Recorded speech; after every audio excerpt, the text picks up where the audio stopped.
Welcome to City Vision University's podcast, providing book summaries of books on rescue missions, city missions, and the Salvation Army.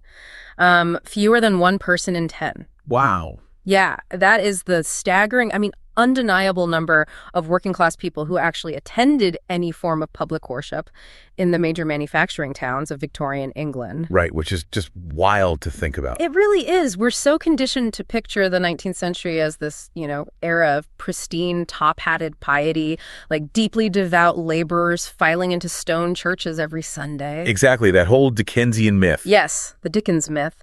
But the historical landscape we're stepping into for this deep dive, well, it completely shatters that. The reality of urban religion during the Industrial Revolution was, frankly, messy, desperate, and entirely unexpected. The contrast between the myth and the actual data is just startling. For decades, prominent historians like J.L. and Barbara Hammond, they constructed this narrative suggesting the industrial town laborer was solidly devout. Right, like they happily embraced religion to cope with the miseries of the factory floor. Exactly. But that assumption simply doesn't hold up when you look at the empirical evidence. Specifically, we have to look at the data gathered in 1851. And that 1851 census is really the crucial anchor for this entire deep dive today. Our mission for you listening is to explore a comprehensive study by K.S. Inglis. Right. Churches and the working classes in Victorian England. That's the one. We are going to examine the highly innovative, frequently clumsy, and sometimes, honestly, radically dangerous ways religious institutions scrambled to win back the urban poor between, say, 1850 and 1900. It's such a fascinating window into that era. It really is. So whether you are an urban ministry student studying the origins of your field, or, a social worker looking at the foundation of modern charity, or just someone fascinated by historical paradigm shifts, this reveals how the brutal environment of the Victorian slums became the ultimate testing ground for social intervention. Oh, absolutely. It was ground zero. But before we get to the boxing rings inside churches and the literal street brawls, we need to understand how the establishment discovered they were failing so spectacularly. Let's talk about that 1851 census. How did it actually measure this spiritual vacuum? Well, the 1851 census was this massive bureaucratic undertaking. And it's actually the only time the British government ever officially asked questions about religious worship and church attendance across the entire nation. Wait, the only time? Yeah, the only time. They didn't just ask people, what their denomination was. They actively counted the number of attendees at places of worship on a specific census Sunday. Wow, so they actually took attendance. They did. And when Horace Mann, the official who compiled the report, published the findings, it sent shockwaves through the ecclesiastical and political establishment. What did the numbers actually look like? In major manufacturing hubs, places like Bradford, Leeds, Sheffield, Birmingham, and almost every large town in Lancashire, the working masses were documented as habitual neglectors of public worship. Habitual neglectors. That's such a Victorian way of putting it.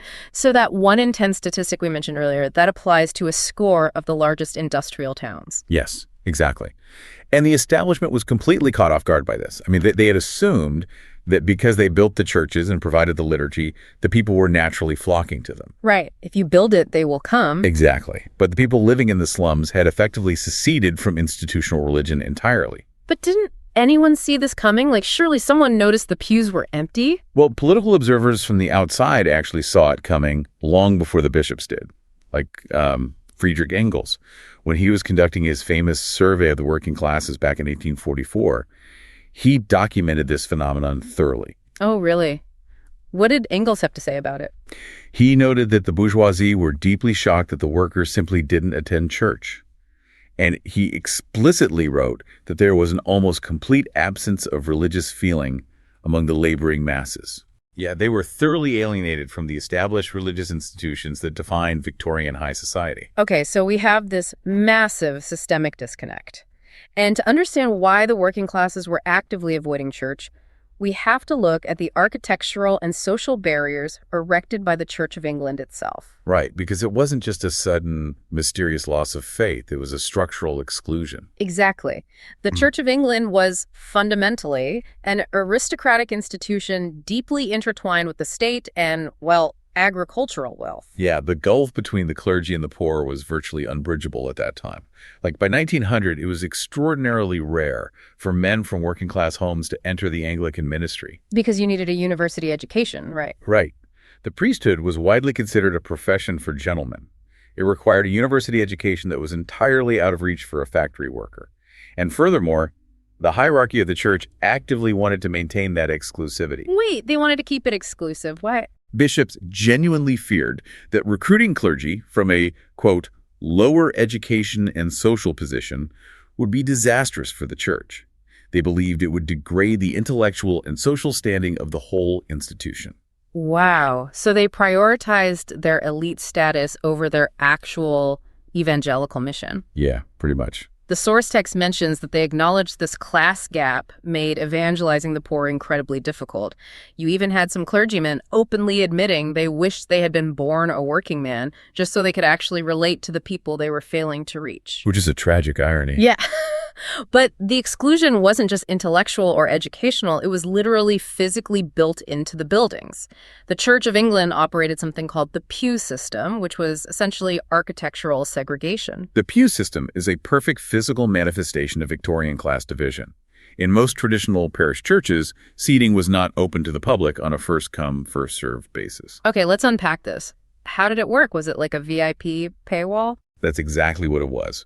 Pews were legally tied to property or they were rented out.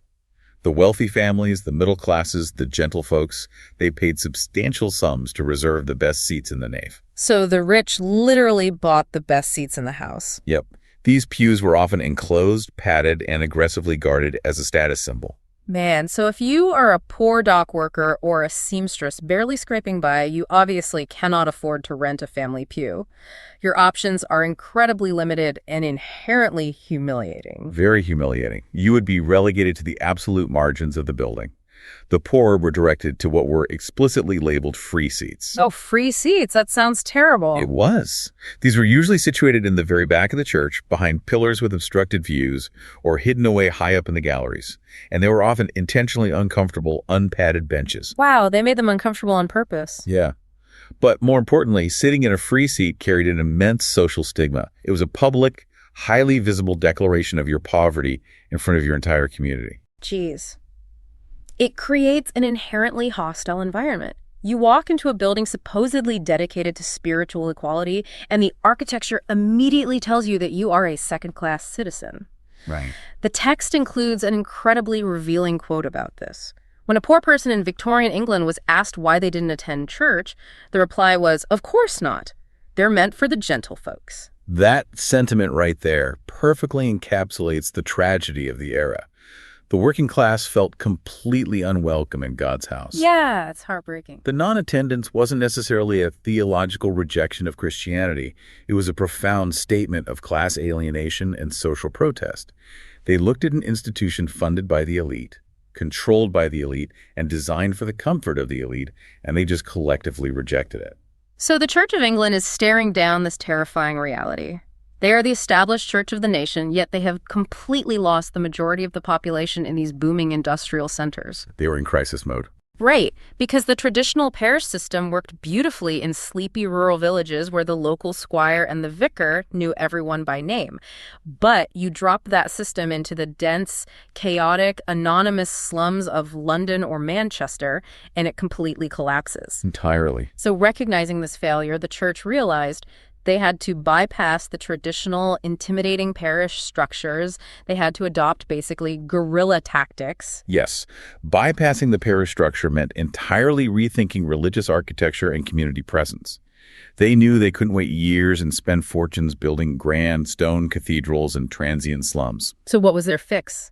The solution they landed on was the creation of mission churches, primarily utilizing prefabricated iron mission rooms. I find the logistics of these iron mission rooms absolutely brilliant. Like, instead of stone, enterprising manufacturers in places like Liverpool started mass-producing chapels out of corrugated iron. Yeah, literal flat-pack churches. Exactly. They advertised them to desperate clergymen as economical and durable.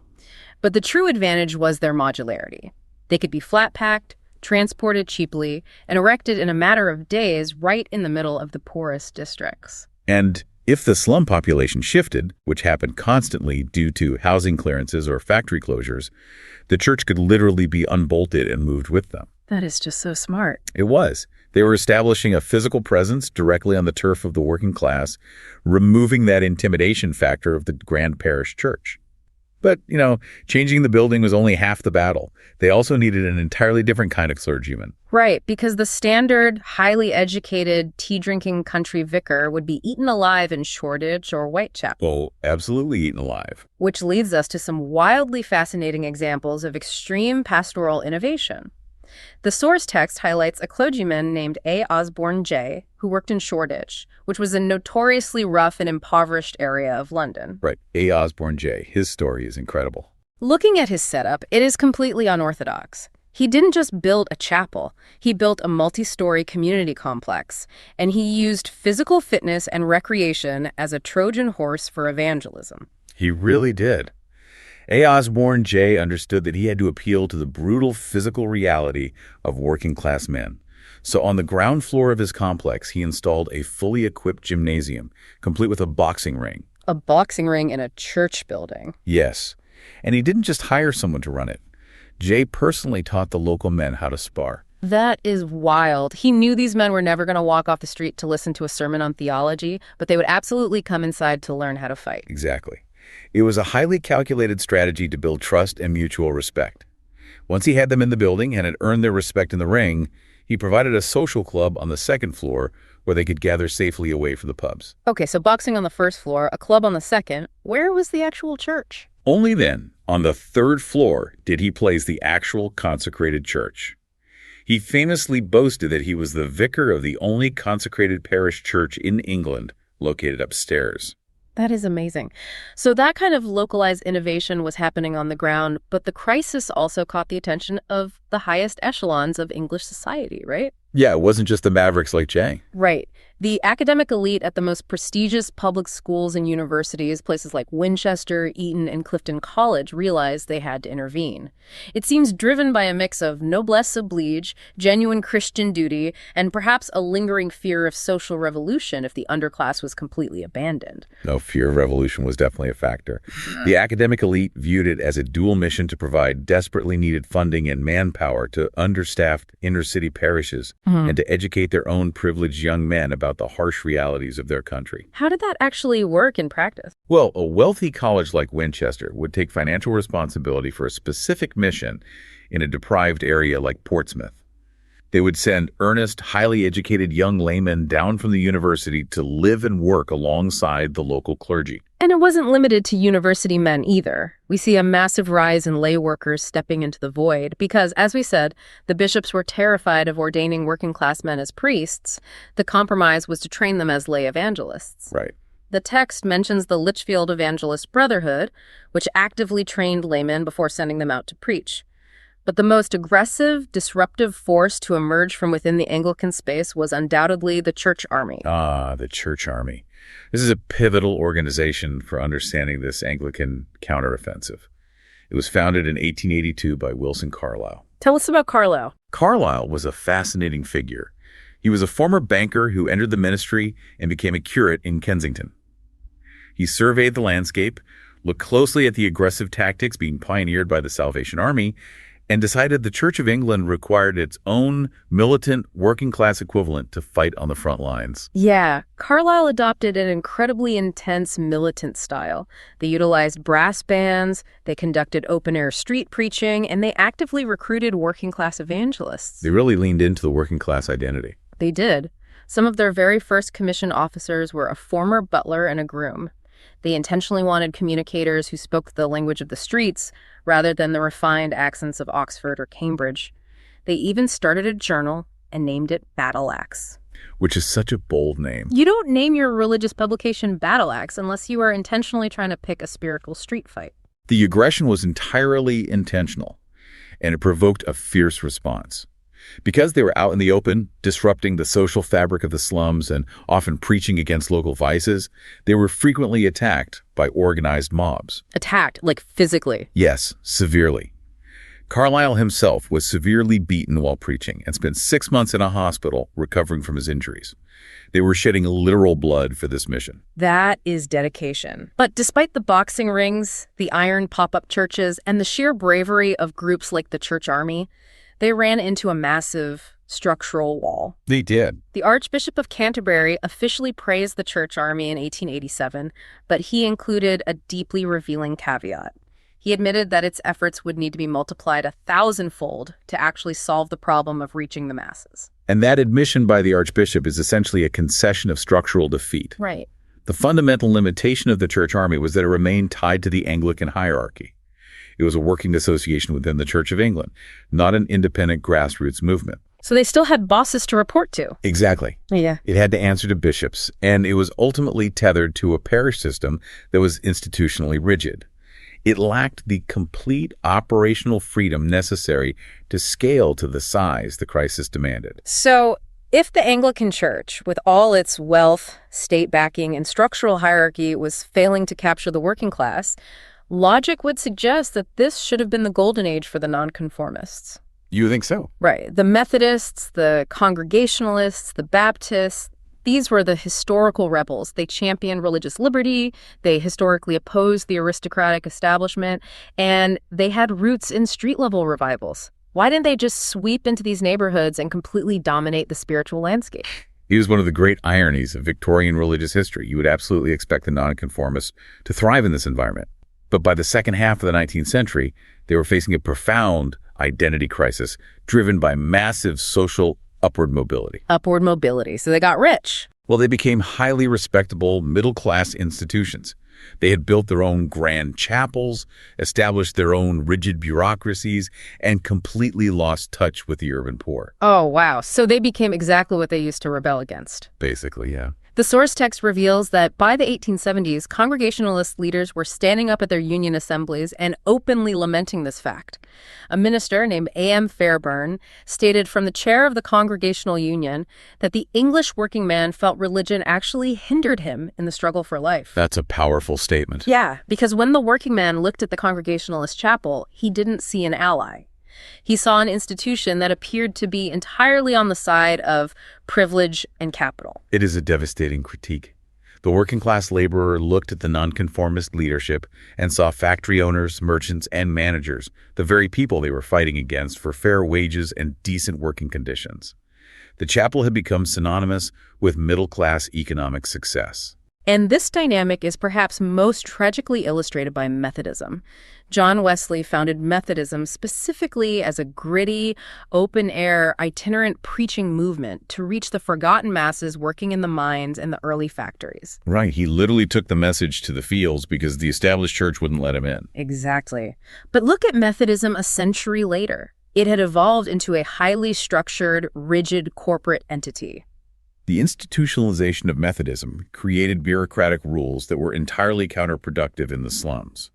A prime example is the pastoral rotation system in Wesleyan Methodism. How did that work? Historically, this rule required ministers to rotate to a new circuit every 3 years.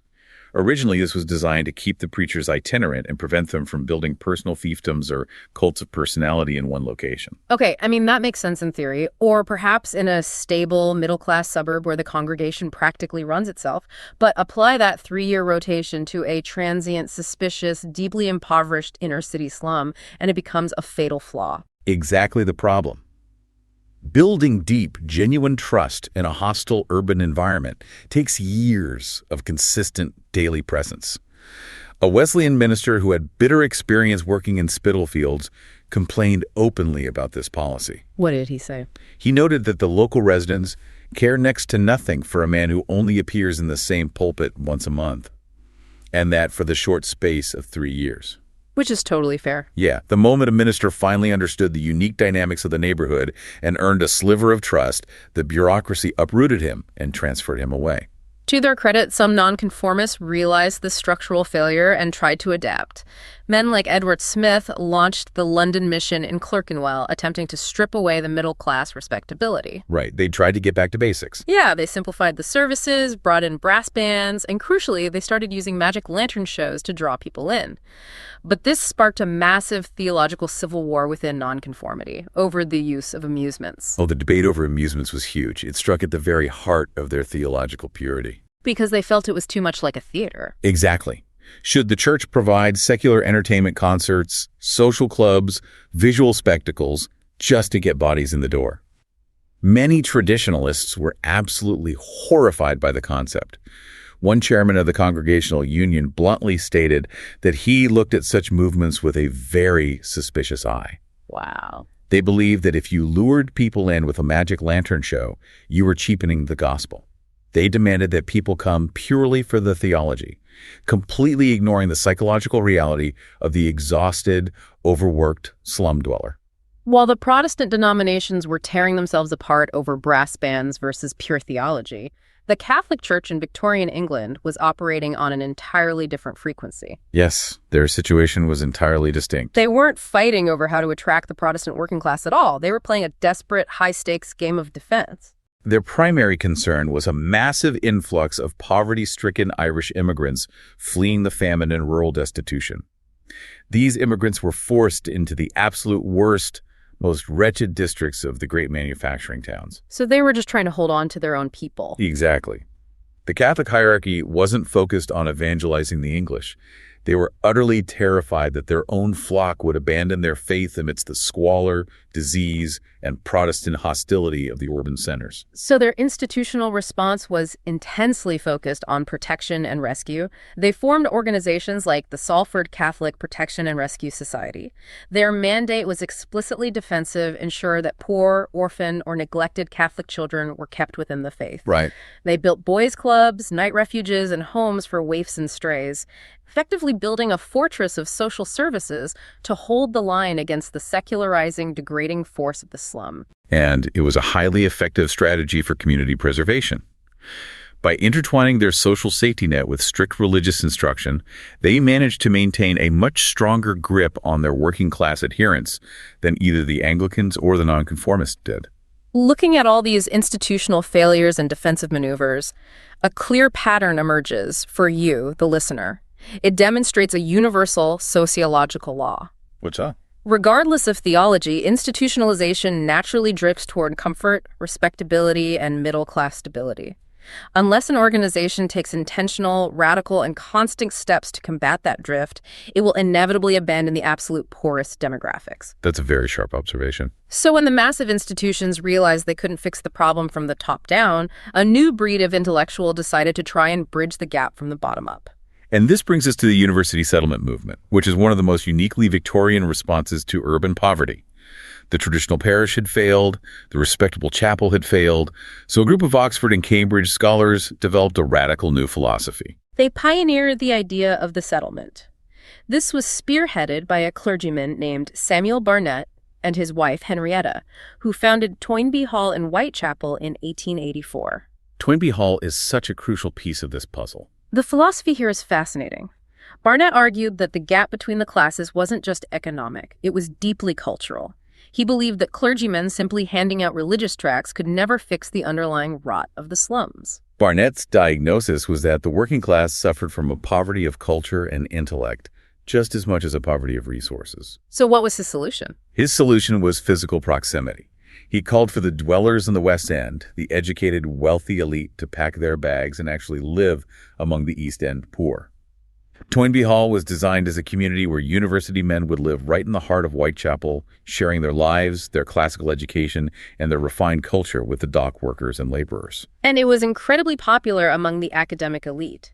The text notes that by 1889, just 5 years after opening, 54 university men had spent time living at Toynbee Hall. It was a very trendy thing to do. But the mechanics of what they actually did there are surprising. They weren't acting as street preachers.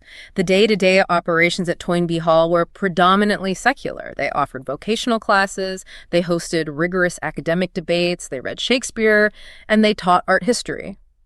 It was envisioned as a grand gesture of social solidarity. It was an attempt to elevate the minds of the working class, to provide them with the intellectual tools to transcend their environment, even if they couldn't physically escape it. The settlement workers believed that exposure to high culture would naturally lead to moral and eventually spiritual uplift. Now, I have to challenge the effectiveness of this approach. From a modern perspective, we have to ask if this was a genuine structural solution or just a high-minded form of poverty tourism. That's a very fair critique. I mean, the source text literally uses the word slumming to describe what these wealthy young men were doing. They could spend 6 months debating literature in Whitechapel and then retreat back to their comfortable family estates. Did reading Shakespeare to a starving dock worker actually fill the spiritual void of the slums or change their hostile attitude toward institutional religion? What's fascinating here is that this is the exact critical question that the founders themselves ultimately had to reckon with. Was it sincere? For many, yes, it was a genuine attempt to bridge a terrifying social chasm. But did it work religiously? Did it foster a spiritual awakening in the East End? Well, Samuel Barnett's own retrospective admission is deeply telling. Decades after founding Toynbee Hall, Barnett evaluated the long-term impact of the settlement experiment. What was his conclusion? Barnett admitted that the East End actually possessed less idealism than before they started. Less idealism? Yeah. He observed that while the settlement workers may have succeeded in stripping away what they viewed as superstition through secular education, they had only managed to replace it with another kind of emptiness. Replacing superstition with emptiness, man, that is a haunting realization for a social reformer. And it is highly relevant for anyone working in modern secularized nonprofits today. Absolutely. They provided Shakespeare, art history, and vocational training, but they completely failed to provide a theology or a spiritual framework that could make sense of the profound suffering occurring in the slums. They offered cultural refinement, but the slums required salvation. It profoundly highlights the limits of secular education as a substitute for true spiritual revival. Cultural exposure can improve the mind, but it does not possess the vital unifying force necessary to ignite a mass religious movement among a deeply disenfranchised population. And that perfectly sets the stage for the absolute juggernaut of our deep dive. Because while these Oxford scholars were politely debating art in the settlement houses, a husband and wife team were causing literal riots in the streets with an incredibly aggressive, structurally revolutionary approach. Oh yes, the Booths. William and Catherine Booth looked at the polite failures of the establishment and decided to wage an all-out spiritual war. The emergence of the Salvation Army is, without a doubt, the most significant disruption in Victorian religious history. William Booth was originally a minister in the Methodist New Connection. Right, but he didn't stay there. No. As we discussed earlier regarding the nonconformist identity crisis, Booth found the respectable, committee-driven bureaucracy of Methodism completely suffocating. He felt it imprisoned his evangelical ardor. He demanded the freedom to go directly to the most degraded populations, and the institutional church refused to grant it. So in 1865, he simply walks away. He goes to Whitechapel, the same notorious slum where Toynbee Hall would later be built, pitches a tent, and starts preaching. He initially called it the Christian Mission to the Heathen of Our Own Country. That title alone tells you everything you need to know about his mindset. Right. He didn't view the working-class slums as a place for polite pastoral care. He viewed them as hostile, heathen territory that required military conquest. By 1878, this mission evolved into the Salvation Army, and the mechanics of how Booth structured this organization are absolute genius. He completely rejected the democratic committee-led structure of the Nonconformists. He instituted absolute unyielding military discipline. Why military? His theological justification was simple. The world is a literal apocalyptic battlefield between God and the devil. And you cannot have a debating society in the middle of a war. Committees take weeks to decide on a course of action. An army follows orders immediately. He abolished democratic voting, he instituted a strict hierarchy of ranks, and he installed himself as the autocratic general. Now, you might assume that a population of disenfranchised factory workers would despise being bossed around by an autocratic leader. Right, you'd think they would reject that. But Booth balanced this strict discipline with a brilliant psychological strategy. He utilized a concept that he described as making every soldier in some degree an officer. This was the crucial mechanism for their explosive growth. In the traditional Church of England, a working-class convert was told to sit quietly in a free seat and listen to the educated gentleman preach. Booth entirely flipped that dynamic. How so? The moment a working-class man or woman was converted, often rescued from severe alcoholism or a life of crime, they were immediately put into a uniform, given a specific rank, and handed immense responsibility. They were told, "You are now responsible for the eternal souls of your neighbors." Precisely the empowerment they lacked in every other aspect of their lives. A man who was entirely powerless on the factory floor was suddenly a vital leader in a cosmic spiritual war. It granted the marginalized immense immediate purpose and unshakable dignity. He also understood the psychological reality of their environment. The lives of the slum dwellers were incredibly grim, monotonous, and dark. If you offered them a quiet, solemn, highly intellectual religious service, they will fall asleep. So Booth offered them a religion of enjoyment, the famous blood and fire. The visceral, sensory nature of the Salvation Army was deeply intentional. They used raucous, joyous singing. They formed massive brass bands that marched right through the center of the slums. They carried vivid banners. It was a spectacle. It was. Their theology was stripped of complex academic nuance. It was urgent, simple, and demanded total, immediate commitment. It was designed to be loud and colorful enough to break through the despair of extreme poverty. But because it was so loud, so visible, and so aggressively targeted at local vices, it generated massive, violent backlash. They weren't just mocked in the newspapers. They faced organized physical assaults in the streets. Yeah, it got incredibly dangerous. The most famous example of this is the Skeleton Army. How did this group form, and why were they fighting so viciously? The Skeleton Army wasn't just a spontaneous mob. It was an organized counter-movement deeply tied to the local economics of the slums. The Salvation Army aggressively targeted alcoholism, urging people to sign the pledge of total abstinence. As they marched through towns, they effectively disrupted the massive local pub economy. So they were costing the publicans money. Exactly. So local publicans, brewers, and a rough element of young, disaffected men, often referred to as pre-Edwardian teddy boys, banded together to form the Skeleton Army. Teddy boys, I love that term. What do they do? Their primary objective was to physically intimidate the Salvationists and drive them out of town to protect the drinking culture. They parodied the Salvation Army's banners by carrying flags adorned with skulls and crossbones. They organized massive disruptions, throwing rocks, dead rats, and hot coals in the marching bands. Oh, good grief. They severely assaulted Salvationists, including women, leading to riots that frequently required police intervention. It was a brutal campaign of organized violence, but William Booth's response to this persecution cemented the deep loyalty of his followers. He didn't retreat, and he didn't soften the message to appease the mobs. Not at all. He actively framed the violence as divine validation.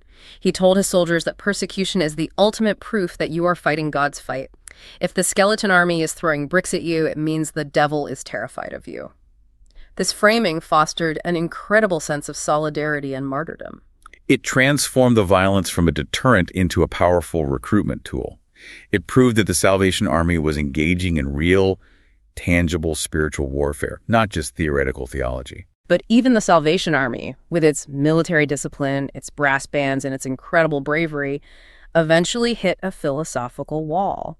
And this brings us to the ultimate tension of this entire historical period, the battle between charity and religion. This is such an important pivot. Because you can march through the streets preaching hellfire, but eventually you have to acknowledge that the person you are preaching to hasn't eaten in 3 days and is sleeping in a gutter. This realization forced a profound pivot in the strategy of the Salvation Army and other urban missions. They recognized that spiritual intervention was practically impossible without simultaneous physical intervention. You cannot save the soul of a person who is actively starving to death. Right. So what did they do? So in the 1880s, the Salvation Army began heavily expanding into social work, opening rescue homes initially for prostitutes and later for ex-prisoners. And this massive pivot culminated in 1890 when William Booth published his incredibly influential book, In Darkest England and the Way Out.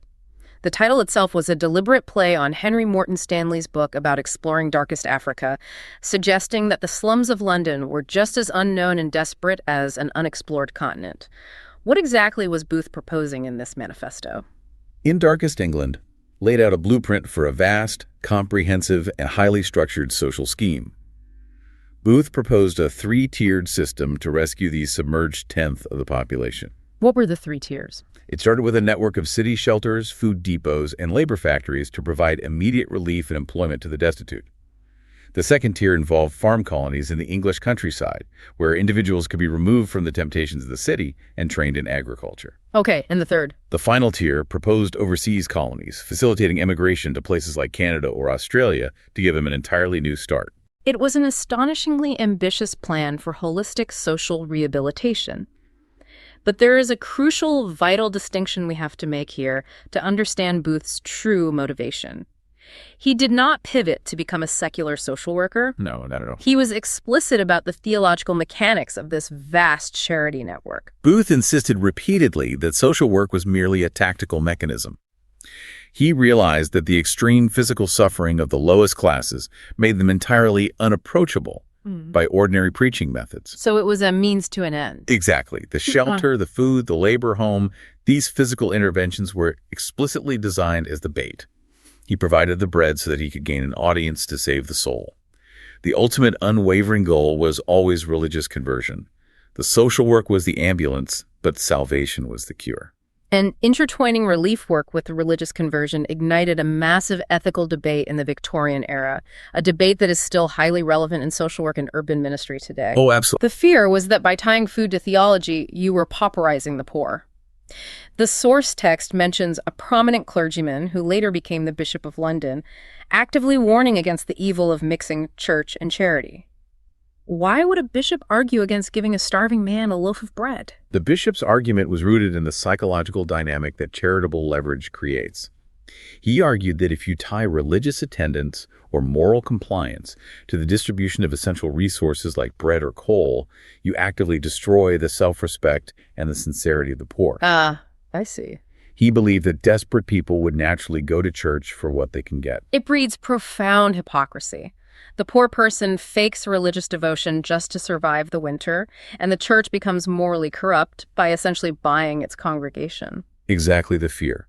The bishop argued for a strict severance between pastoral work and physical relief work.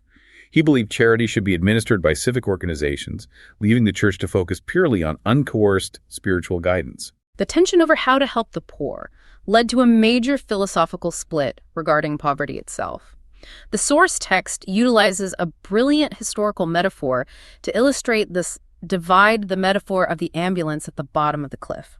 If we connect this to the bigger picture, towards the end of the century, a new generation of social reformers looked at the vast network of traditional charity. The soup kitchens, the blanket distributions, the overnight shelters run by the missions. Right. They argued that this system functioned merely as an ambulance parked at the bottom of a dangerous cliff. It was necessary to pick up the wounded and relieve immediate suffering, but it did absolutely nothing to stop people from falling off the cliff in the first place. It treated the symptoms but ignored the disease. These later reformers began demanding that the church stop just handing out bandages and start asking why the cliff was so dangerous. They started pointing fingers at systemic issues. Yeah, ruthless capitalism, lack of labor rights, the severe housing crisis, and exploitative landlords. They wanted to fix the structural integrity of the cliff, not just drive the ambulance. This represented a profound ideological shift. The earlier Victorian evangelicals, including Booth, viewed poverty primarily as the result of individual moral failure, drunkenness, vice, laziness. Therefore, the logical cure was individual spiritual salvation. But that changed. Yes.